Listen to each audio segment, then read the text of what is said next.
আসসালামু আলাইকুম। প্রতিদিনের মতন আমিও ভালো আছি, আপনারাও ভালো আছেন।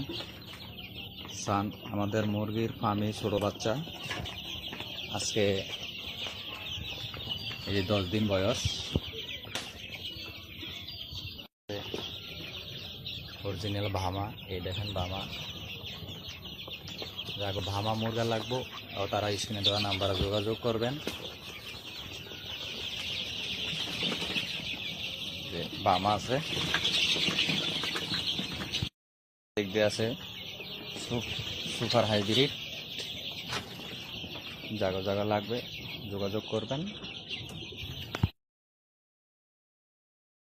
ডিম এদিক দিয়ে আছে, ইনকিউবেটরে ডিম চলতেছে, আপনারা যোগাযোগ করবেন। এদিক দিয়ে আছে ডিম, দেখেন মেশিনে চলতেছে।